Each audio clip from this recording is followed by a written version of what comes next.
अगले दिन ओबेरॉय हाउस। यहाँ दो हल्दी वाली हल्दी पीस रही थी, क्योंकि सुहासिनी ठाकुर ने पहले ही ऑर्डर दे दिया था कि आज हल्दी होनी है, तो वो यहीं से पीस कर ये लोग भेजें। तभी काव्य ऋषा के साथ खेलता हुआ वहाँ आया। हल्दी को देखकर बोला, ये क्या है? कार्तिक, हल्दी है। काव्य, ओ, तो ये ऐसी होती है? इसको ग्राइंड करके खाने में यूज़ किया जाता है? कार्तिक, हाँ, आप काफ़ी स्मार्ट हो रहे हो अब। काव्य, वो तो मैं हमेशा से ही हूँ, लेकिन इसका पाउडर क्यों बनाया जा रहा है? क्या हमारे किचन में ख़त्म हो गई है? कार्तिक हंसकर, ख़त्म नहीं हुई है बेटा, इसको इसलिए ग्राइंड किया जा रहा है क्योंकि ये दूल्हा और दुल्हन को लगेगी। काव्य हंसते हुए, इससे तो दोनों बहुत फनी लगेंगे। कार्तिक, फनी नहीं, सुंदर। तभी ऋषा बोली, फिर तो मुझे भी लगानी है। काव्य, हाँ, मुझे भी। गायत्री जी उन दोनों को देख मुस्कुराकर, जरूर लगाना, लेकिन उसके लिए पहले तुम दोनों को बड़े होकर दूल्हा दुल्हन बनना पड़ेगा। यह सुन काव्य जोर से बोला, नहीं नहीं, मुझे शादी नहीं करनी। कहकर वो वहां से भाग गया और उसे ऐसे देख सब हंसने लगे। और बेचारी ऋषा, जिसको कुछ समझ नहीं आया, वो उछलते कूदते हुए काव्य के पीछे चली गई। 1 घंटे बाद ठाकुर फैमिली और सहगल फैमिली की कार होटल के आगे आकर रुकती है। वो कार से उतरकर होटल को देखते हैं तो हैरान हो जाते हैं, क्योंकि उसे काफ़ी अच्छे से डेकोरेशन से सजाया गया था। वो लोग सोचते हैं कि उन्होंने तो ये सब नहीं करवाया, तो फिर ये किसने किया? वो लोग सब कुछ देखते हुए अंदर आते हैं। वहीं उन लोगों के आने के बाद शिवाय की गाड़ी वहाँ रुकी। शिवाय ने चारों तरफ वहाँ देखा और फिर अंदर जाकर सीधा रूम में चला गया। वहाँ जाकर उसे बेड पर कपड़े रखे हुए दिखाई दिए और साथ ही एक नोट भी मिला। शिवाय ने उस नोट को पढ़ा, ये आपकी वेडिंग होने से पहले की रस्मों की ड्रेस, इसे पहनकर ही नीचे आइएगा, आपके फंक्शन में बहुत कुछ स्पेशल होगा शिवाय जी। इस नोट को पढ़कर शिवाय ने गुस्से से पेपर को मोड़कर दीवार पर हाथ मारा। शादी फंक्शन वगैरह वो गौरी के ना होने और सुरा को ढूंढने के लिए मजबूरी में कर रहा था, और अब जब वो आ गई है तो खुद ही ये सब करवा रही है। तो वो सच में गौरी से नाराज था। यहाँ गौरी सारांश को कपड़े पहना रही थी। उसके दिमाग में बहुत कुछ चल रहा था और वो ये भी जानती थी कि सुहासिनी जी ने पास होकर और ना होकर भी इन पर नज़रें बनाई हुई थी। दूसरा, रिहाना के पेरेंट्स ने काफ़ी मुश्किल से ही सही पर रिहाना की विल करवा ही दी थी। वहीं गौरी की अभी घर वालों से बात नहीं हुई थी, यहाँ तक कि सारांश तक किसी से नहीं बोला था। कल सभी लोग सारांश से मिलने आए थे और वो सब उससे बातें कर रहे थे, पर थोड़ी थोड़ी, क्योंकि वो नॉर्मली सबसे बोल रहा था। वो वैसे भी शिवाय की एंग्री और सीरियसनेस के साथ गौरी का एटीट्यूड और जिद सब उसमें कूट कूट कर पा रही थी। साथ ही वो अभी नहीं जानता था कि कौन उसका क्या लगता है। वो सब एक फ्रेंड्स होकर उससे बातें कर रहे थे, क्योंकि गौरी ने ही सभी लोगों को होटल और वहीं सबसे बात करने का डिसीजन लिया था और सभी को डिसीजन सुना भी दिया था। यहाँ तक कि अब सुहासिनी जी ने शिवाय की शादी के आगे की रस्मों को भी करने का डिसीजन सबको बता दिया। शिवाय का तो मन नहीं था और सारांश के भी सामने वो ऐसे, पर गौरी को ही इससे कोई फर्क नहीं था और उसका बेटा पूरी अकल लेके पैदा हुआ था, तो वो सुहासिनी जी की बात मान गया। 1 घंटे बाद हॉल में सभी लोग मौजूद थे, यहाँ तक कि ओबेरॉय और चौहान फैमिली भी। अगले पल शिवाय भी नीचे आया और सब उसे देखने लगे। उसने ब्लैक शेरवानी जिस पर वाइट प्रिंटेड डिज़ाइन थी पहना हुआ था, पर उसके चेहरे पर कोल्डनेस पूरी थी। शिवाय चारों तरफ देख ठाकुर फैमिली की ओर आकर उन लोगों से दूरी बनाकर खड़ा हो जाता है। कुछ समय बाद गौरी सारांश का हाथ पकड़ वहाँ आती है। सब उन्हें देखने लगते हैं। वो दोनों काफ़ी अच्छे लग रहे थे और साथ ही तैयार होकर आए थे। गौरी हाल में आकर चारों ओर नजरें घुमाकर देखती है और डेकोरेशन को भी। फिर वो ठाकुर और सैगल की ओर देखकर, आई होप आप सबको डेकोरेशन अच्छी लग रही होगी ना। सुहासिनी जी कंफ्यूजन में, ये क्या बोल रही हैं आप? गौरी मुस्कुराकर, अरे अब जब शादी ब्याह की तैयारियां यहाँ चलेंगी तो हम अपने होटल को खाली से लुक में रखेंगे तो अच्छा नहीं लगेगा ना। ये सब सुन हैरानी से उसे और होटल की ओर देखने लगे और सब कुछ समझकर गौरी की बातें सुनकर सभी हैरान थे। वहीं सुहासिनी जी उसे देख बोली, शादी ब्याह मतलब? गौरी मुस्कुराकर, अरे आप ही तो कह रही थी ना, रस्में वगैरह वगैरह। और हमारे पति की शादी होने जा रही है तो उसके फंक्शन नहीं होंगे तो अच्छा नहीं लगेगा ना। और हम इनके लिए इतना भी नहीं कर सकते। सुहासिनी जी, इसका मतलब आपको सब कुछ पहले से ही पता था। गौरी, हाँ। सुहासिनी जी, लगता है आपको सदमा लग चुका है। गौरी, सदमा हमें नहीं, बल्कि हमारा सरप्राइज आप लोगों को कुछ ज़्यादा अच्छा लगा है।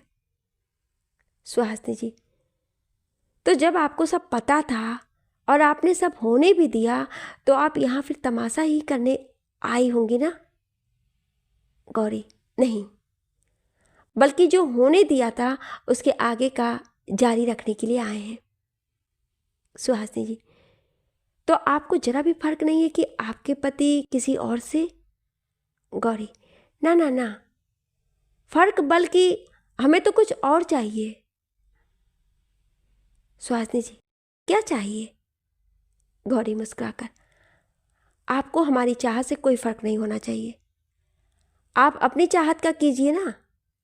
सुहासिनी जी, आपको हमारी चाहत कुछ ज़्यादा ही नहीं भा रही है। गौरी, आपको उससे क्या? आप जो चाहती हैं वो आप कीजिए ना, और हम जो चाहते हैं वो हम करेंगे। आप फंक्शन शुरू कीजिए ना। तभी सारांश गौरी को देख, क्या हम ये सब यहाँ देखने आए हैं?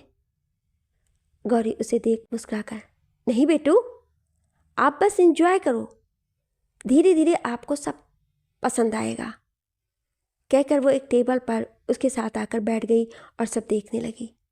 सुहासिनी जी, लेकिन हमने अपनी ओर से इतनी जल्दी सब करने का सोचा नहीं था। गौरी, अरे मिसेस ठाकुर, सोचा नहीं था ये हम नहीं जानते, पर सब करने का डिसाइड तो था ना। और सब कुछ जल्दी हो या लेट क्या फ़र्क पड़ता है, आप करिए ना।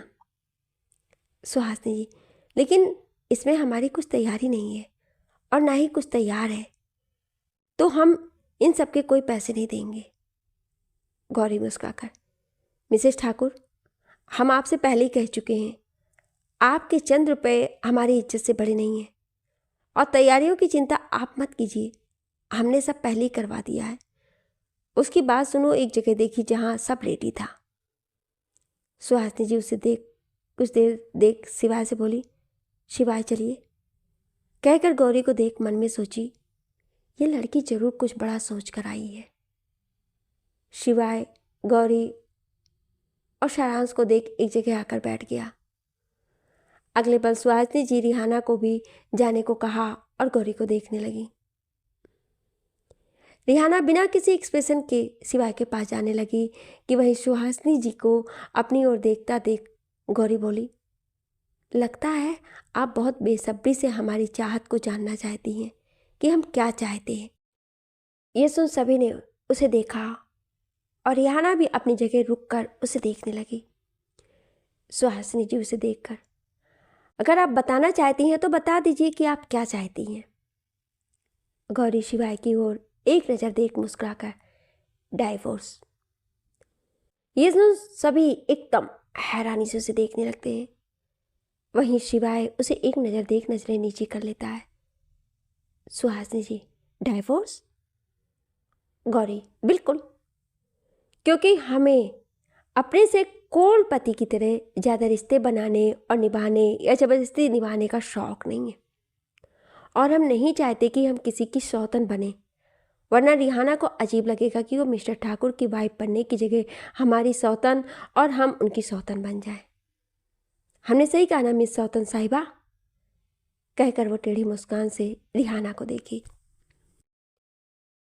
रिहाना उसे एक नज़र देख नजरें नीचे कर लेती है। गौरी सुहासिनी जी को देख, और हाँ, डाइवोर्स को देख, साथ हमें हमारा सब कुछ चाहिए जिस पर आप ठाकुर कब्जा कर बैठे हैं। सुहासिनी जी, आप कहना क्या चाहती हैं?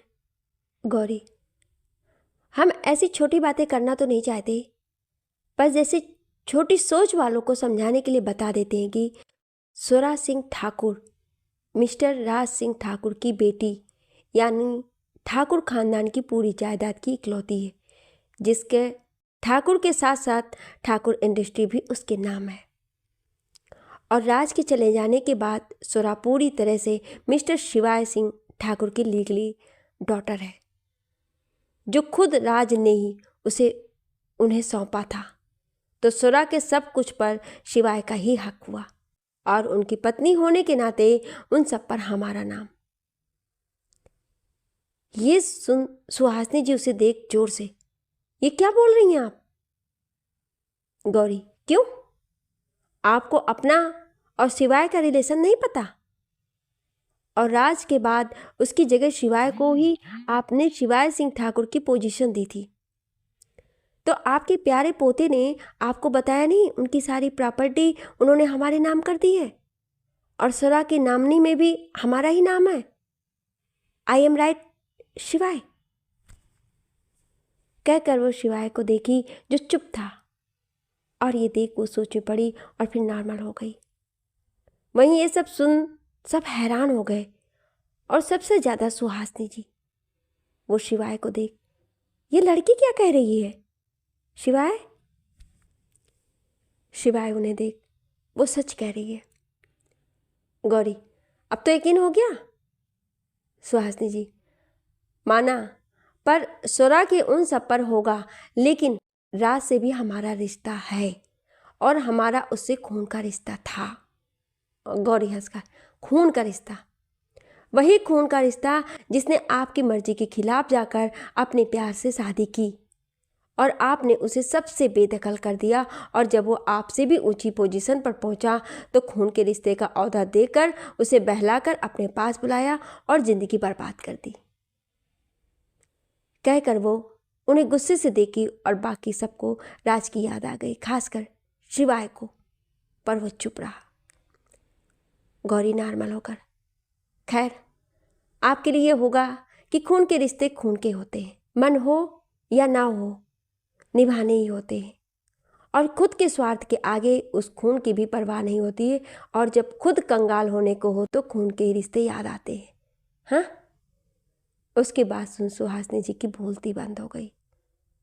गौरी, खैर, हमें हमारी सुरा की प्रॉपर्टी हमें चाहिए जो हम छोड़ कर गए थे, लेकिन उसी की खातिर, और जब हम आ गए हैं और उसकी नामनी में हमारा नाम है, तो हमें हमारा सब कुछ चाहिए। तभी रिहाना उसे, तुम्हारा कैसे? सुरा मेरी बेटी है, मेरा अपना खून है वो। गौरी उसके सामने आकर, तुम्हारी बेटी? तुम्हारा खून? वो बेटी जिसको उस उम्र में माँ नाम का मतलब नहीं था, तब तुम उसे छोड़कर चली गई थी। वो खून जो पूरी 3 साल से एक माँ के आंचल के लिए तड़पा था, उसे तुम्हें दोबारा पलटकर भी नहीं देखा। किस हक से तुम सुरा को अपनी बेटी कह रही हो? अरे ना तुमने अपने बच्ची के बारे में सोचा, और ना अपने पति के बारे में। राज, उससे प्यार किया था ना तुमने, जिसके लिए तुम पूरी दुनिया से लड़ने को तैयार थी, लेकिन जब वो उस वक्त इस दुनिया से जा रहा था, तब आखिरी बार भी उसके पास नहीं आई तुम। किस हक से तुम ये बोल रही हो? किस हक से वो तुम्हारी बेटी है?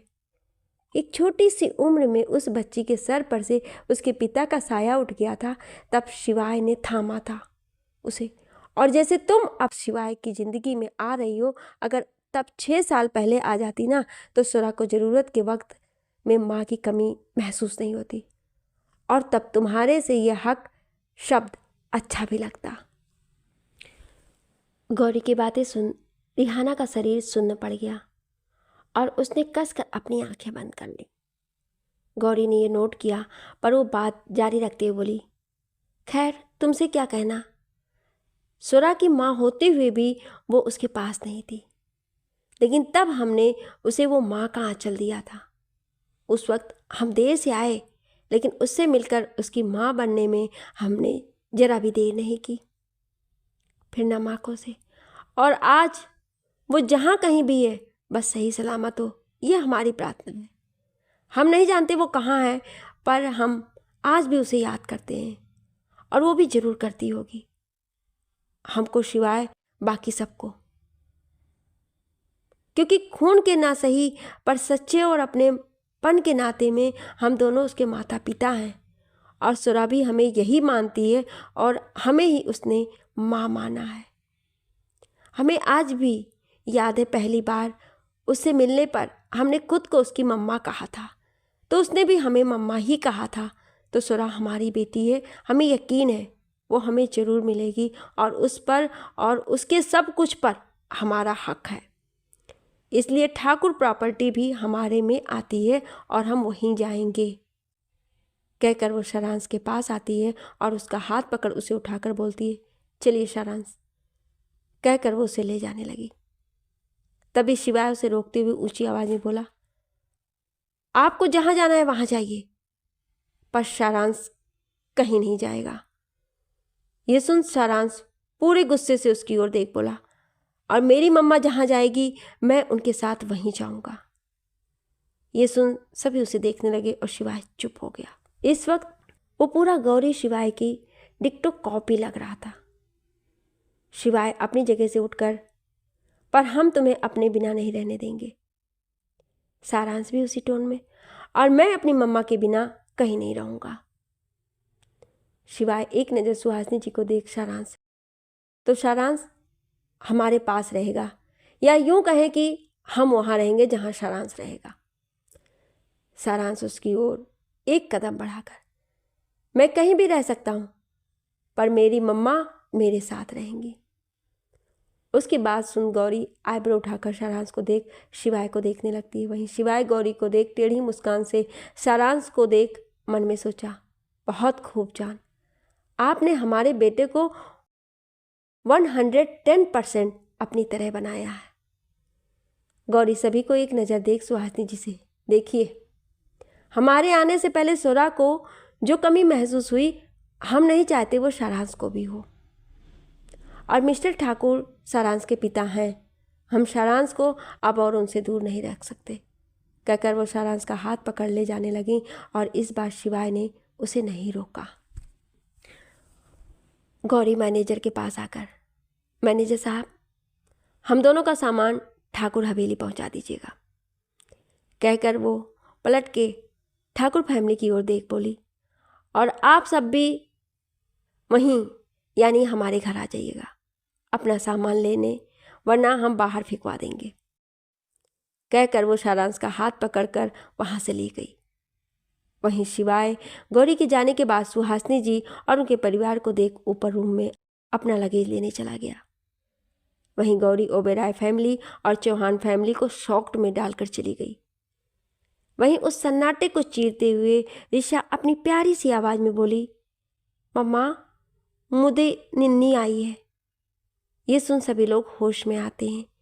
बाकी सभी लोग वहां से जाने का डिसाइड करते हैं, पर तभी ऋषा का हाथ छोड़ रोशनी बाहर भागती है, और रुद्रांग ऋषा को गोद में ले लेता है और रोशनी के पीछे जाता है।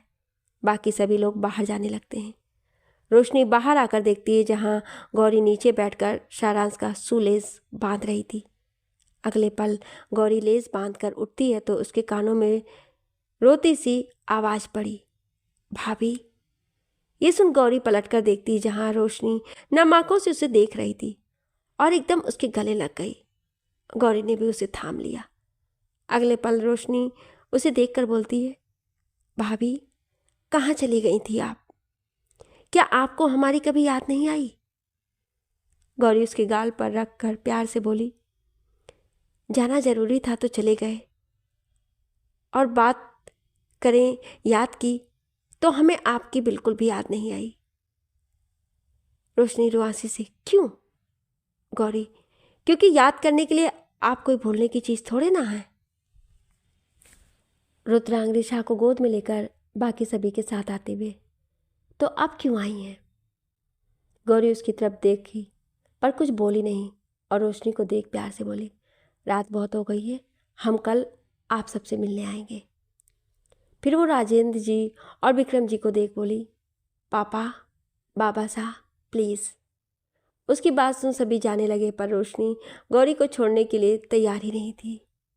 फिर गौरी खुद को मजबूत कर कड़े शब्दों में उससे बोली, रोशनी, अगर अब तुम नहीं गई तो हमसे बुरा और कोई नहीं होगा। हार मानकर रोशनी सभी के साथ चली गई। कुछ देर बाद गौरी और सारांश का सामान भी आ गया और वो कार में सारांश के साथ चली गई। अंदर होटल हॉल में यहाँ सब गहरी सोच में डूबे हुए थे। सभी के दिमाग में गौरी की बातें चल रही थी। सुहासिनी ठाकुर शिवाय के कमरे की ओर एक नज़र देख सभी से बोली, शिवाय की बात अलग थी, पर अब साथ में इन माँ बेटों को भी झेलना पड़ेगा। कुछ देर बाद शिवाय अपना लगेज लेकर नीचे आया और उन सभी को एक नज़र देख बाहर चला गया। वो लोग भी उसे जाते देख उसके पीछे चले गए। सहगल परिवार अपने रास्ते गया और ठाकुर परिवार की कार शिवाय की कार के पीछे के रास्ते पर चलने लगी। 1.5 घंटे बाद सारांश को सुलाकर गौरी हाल में आई और सोफे पर बैठी थी। उसने चेंज कर लिया था पर मेकअप रिमूव नहीं किया था और उसे इचिंग हो रही थी। वो उठकर अपना फेस वॉश कराई और टॉवेल से मुंह पोंछते हुए सोफे पर बैठ गई। मेकअप और विदाउट मेकअप में भी उसके चेहरे पर ज़्यादा फर्क नहीं था। वो थी ही खूबसूरत। गौरी टॉवेल साइड में रख फ़ोन उठाकर फ़ोन स्क्रॉल करने लगी। वो कुछ देर ही चलाई कि तभी उसे गाड़ी की आवाज़ और अगले पल कदमों की आहट सुनाई दी। गौरी ने सर उठाकर साइड में सामने देखा तो शिवाय, उसकी दादी, ताया और ताई जी चले आ रहे थे। गौरी को देख सुहासिनी जी तीखी आवाज़ में, ए लड़की, यहाँ क्या? गौरी उनकी बात काटकर, ए बुढ़िया, ये अपने 80s के डायलॉग हमें ना सुनाओ। सुहासिनी जी शिवाय से, देख रहे हैं आप शिवाय कि ये हमसे कैसे बातें कर रही है? गौरी, अपना ये फैमिली ड्रामा रोड पर करिए और लीगली इस जगह की मालकिन हम हैं। ये बात हम पहले ही बता चुके हैं, तो आप फिर वही सवाल पूछकर डायलॉग नहीं मार रही तो क्या कर रही हैं? और रही बात आपको बुढ़िया बोलने की, तो गलत क्या है? क्या आप जवान हैं? थोड़ी देर रुककर, आई डोंट थिंक सो। आप जिस लहजे में आपने हमें ये लड़की कहा है, तो अगर हमने आपको ये बुढ़िया कह दिया तो क्या खराबी है? उनके सामने आकर, वैसे हो सकता है कि आपको पहले हमारी बात ना सुनाई दी हो, तो फिर सुनिए। हम गौरी चौहान इस घर के साथ साथ आपके हमारे पूरे प्रॉपर्टी की मालकिन है, जो भी हमारे नाम के पति शिवाय सिंह ठाकुर का है। नाम के पति, ये शब्द सुन शिवाय ने गौरी को देखा, पर गौरी बिल्कुल भी सोचने की मूड में नहीं थी कि शिवाय क्या सोच रहा है। वो आगे बोली, जैसा कि हमने कहा कि हमें हमारी प्रॉपर्टी के अलावा किसी से कोई मतलब नहीं है। ताई जी, अगर ऐसा है तो सिर्फ कहकर मांगने की बजाय तुम सच में शिवाय को डाइवर्स क्यों नहीं दे देती? ये सुन गौरी खामोश जाती है। वहीं उसकी खामोशी देख सुहासिनी जी मुस्कुराने लगी। गौरी उन्हें देख, इसमें कौन सी बड़ी बात है? कहकर वो मुड़ी और सोफे पर रखे अपने पर्स में से एक पेपर लाकर उन्हें हाथ में थमा दी। शिवाय को छोड़ सभी ने उसे कन्फ्यूजन में देखा और फिर सर झुकाकर देख हैरानी से गौरी को देख वापस पेपर को देखा जो डाइवोर्स पेपर था। गौरी, ठीक है, तो अपने पोते के साइन इन पर करवाएं और हमारे घर से दफा हो जाएं। अगर आपको लग रहा है कि डाइवोर्स होने में टाइम लगेगा तो ऐसा कुछ नहीं है, क्योंकि हम दोनों कुछ सालों से अलग रह रहे हैं और हमारे सो कॉल्ड हस्बैंड किसी दूसरी लड़की के साथ सगाई कर चुके हैं। इन सबको देखकर बोल सकते हैं कि डाइवोर्स जल्दी हो जाएगा। कहकर वो सीढ़ियाँ चढ़ी और फिर रुक कर, और हाँ, एक बात हम आपको बताना भूल गए कि आप सभी के कार्ड्स ब्लॉक हो चुके हैं, तो आप लोग रात कहाँ गुजारेंगे, क्योंकि हमारे घर में अजनबियों के लिए जगह नहीं है। गौरी सीढ़ियाँ चढ़कर जाने लगी, तभी सुहासिनी जी अपनी कड़क आवाज़ में बोली, गौरी, डाइवोर्स पेपर पर साइन सिर्फ आपके हुए हैं, शिवाय के नहीं। आप दोनों अभी भी पति पत्नी हैं। गौरी तिरछी मुस्कान से, बुढ़िया सच में बहुत तेज है। गौरी मुड़कर उन्हें देख, हाँ, आपने ठीक कहा, मगर हमें ये रिश्ता नहीं चाहिए, और हमने देखा ना तो शिवाय को चाहिए और ना ही आप में से किसी को हम पसंद हैं। तो सुहासिनी ठाकुर उसकी बात काटकर, ऐसा नहीं है, शिवाय आपसे बहुत प्यार करते हैं। गौरी अपने बाल पीछे कर उन्हें बांधकर मजाक उड़ाते हुए, ओह, इतना प्यार करते हैं कि हमारे लिए सौतन ला रहे हैं। गौरी की बातें सुन सुहासिनी जी ने दांत पीस लिए। वो मन में सोची, इसे शीशे में उतारने के लिए बहुत मेहनत लगेगी, पर हम भी सुहासिनी ठाकुर हैं, इतनी जल्दी हार नहीं मानेंगे। सुहासिनी जी उसे देख, हमने कहा था शिवाय को सगाई करने के लिए। गौरी, आपको क्या ये छोटे बच्चे लगते हैं जो आपने कहा और ये मान गए? पहले सगाई की बात अलग थी, क्योंकि यह अनजान थे कि इनकी पत्नी है और इसके साथ इनका बेटा भी है। पर आज ये फंक्शन में कैसे बैठ गए? क्या मिस्टर ठाकुर तब भूल गए थे कि उनकी पत्नी के साथ इनका एक छोटा सा बच्चा भी है, जो दोनों उस वक्त इनके सामने खड़े थे? सुहासिनी जी, चाहे बात जो भी हो, मगर सच यही है कि आप आज भी उनकी पत्नी हैं। गौरी उन्हें देखिए, ये गोल गोल बातें घुमाना बंद करिए और बताइए कि आप कहना क्या चाहती हैं। ताई जी, हम बस यही कहना चाहते हैं कि शिवाय आपके पति हैं और हम सब उनके परिवार, तो आप हमें यहाँ से नहीं निकाल सकती। गौरी आंखें रोल कर, मगर थोड़ी देर पहले तो आप डाइवोर्स की बात कर रही थी ना? सुहासिनी जी, हम सब तो देख रहे थे कि आप एक पतिव्रता पत्नी हैं या नहीं। आप अपनी शादी बचाना चाहती हैं या नहीं? एक अच्छे घर की संस्कारी लड़की की तरह अपने रिश्ते को बचाती हैं कि नहीं? सुहासिनी जी की बातों से उनकी मानसिकता का पता चल रहा था। खैर, गौरी उनकी बात का जवाब देकर बोली, अगर ऐसी बात है तो आपके पोते तो बिल्कुल भी पत्नी व्रता तो नहीं है, और संस्कारी होना क्या होता है? हम अगर अपने पति को किसी और औरत के साथ रहने दें तो हम संस्कारी हैं, और अगर हम डाइवोर्स मांगे तो हम संस्कारी नहीं हैं। बेल, हम गौरी हैं और हम वही करेंगे जो हमारे लिए, हमारे बच्चे के लिए सही होगा। और रही आपकी बात की बात, तो आप लोग यहाँ रह सकते हैं, मगर हमारी मर्जी के बिना आप सब कुछ कर नहीं सकते। कल सुबह 8 बजे तक हॉल में पहुँच जाइएगा, बाकी की बातें सुबह करते हैं। ऐसा कहकर वो ऊपर चली गई। वो शारांश के कमरे में आकर उसे चेक की जो सो रहा था। वो उसके पास लेटकर मन ही मन सोची, ये आज आखिरी बार है शिवाय जो आप हमारे पास नहीं। हमें पता है आप हमारे शब्दों से बहुत हर्ट हुए होंगे, मगर हम मजबूर हैं, ये सब हम आपके लिए ही तो कर रहे हैं।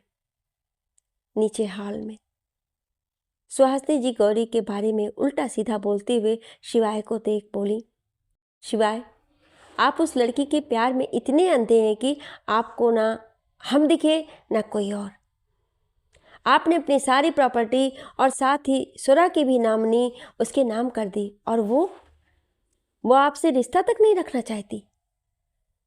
शिवाय बस शांत खड़ा था, और इन 5 सालों में ऐसा पहली बार था जब वो गौरी के बारे में चुपचाप सुन रहा था, वरना वो हर बार गौरी के लिए जरा बोलने पर भी हाल ही में उन पर भड़क उठता था।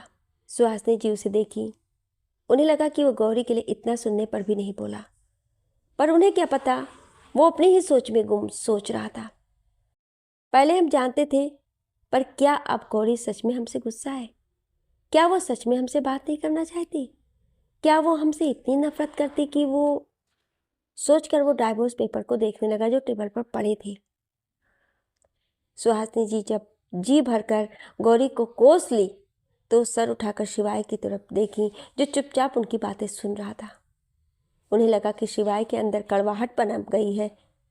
वो उसे देख बोली, शिवाय, आपने जो किया सो किया, हम सब ठीक कर देंगे। फिलहाल आप उससे अच्छे से बिहेव करना। कहकर वो शिवाय की तरफ देखी जो अभी शांत खड़ा था, तो वो जोर से बोली, शिवाय, आपने सुना हमने क्या कहा? ये सुन शिवाय चौंक कर उन्हें देखा और सर हिला दिया। सुहासिनी जी हल्का सा मुस्कुराई और अपनी अगली चाल का सोचते हुए ऊपर चली गई। वो मुड़कर शिवाय को देख मन में सोची, हम जानते हैं शिवाय, हमारी बोली चंद बातें आपके सालों के प्यार को नहीं बदल देंगी, मगर धीरे धीरे हम आपके दिल में उनके लिए इतनी कड़वाहट भर देंगे कि प्यार के लिए जगह ही नहीं बचेगी। अपनी बात सोचकर वो कमरे में चली गई। सभी अपने अपने कमरे में चले गए। तब शिवाय आगे बढ़ा और जाकर वो टेबल पर से डाइवोर्स पेपर उठाया।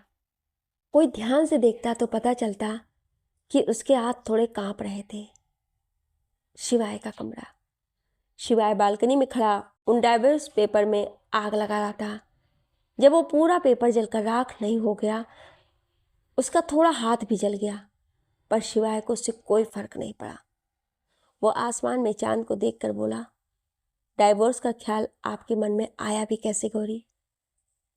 क्या सच में आप हमसे नफरत क्यों? वो चलकर कमरे में आया और बेड पर बैठ ड्रॉर में से बोतल निकाल कर अपने मुंह से लगा लिया। एक सांस में ही वो शराब गले से नीचे उतार लिया और बोतल जमीन पर फेंक दिया। बोतल टुकड़ों टुकड़ों में बट गई और आगे का हिस्सा रोल होता हुआ पर्दे के पीछे चला गया। ये देखकर वो उठा और लड़खड़ाते हुए चलकर वहां गया और कर्टेन को हटा दिया। पहले उसने वो टूटा हुआ टुकड़ा उठाया और पीछे छुपा कर बोला, आई एम सॉरी जान, आप गुस्सा मत होना, हमने पी नहीं है। फिर 2 कदम लड़खड़ा कर पीछे हटा तो पैर में कांच चुभ गया, लेकिन शिवाय को इसका एहसास नहीं हुआ। वो जाकर बेड पर गिर गया और तस्वीर को देख बोला, आज आप यहाँ हैं पर हमारे पास नहीं। क्या आप सच में हमारे प्यार से ज़्यादा आप हमसे नफरत? ये शब्द वो बोल ही नहीं पा रहा था, न होश में न नशे में। वो अपनी आंखों से आंसू पोंछकर उस तस्वीर को देखते हुए बोला, गौरी, चाहे जो भी हो, हम सिर्फ आपसे प्यार करते हैं, सिर्फ आपसे बहुत मोहब्बत करते हैं। हम जिंदा रहते हैं तो आपके लिए, और आपके लिए ही हमारी मोहब्बतें जिंदा रहती हैं। क्या सुहासिनी की चाल शिवाय के दिल में गौरी के लिए कड़वाहट भर देगी, या उसका प्यार हर साजिश से बड़ा साबित होगा? क्या गौरी सच में शिवाय से नफरत करने लगी है, या ये दूरी किसी बड़ी मजबूरी का हिस्सा है? आप क्या सोचते हैं? गौरी की चुप्पी मजबूरी है या सच में नफरत? कमेंट में ज़रूर बताइए। Thank you.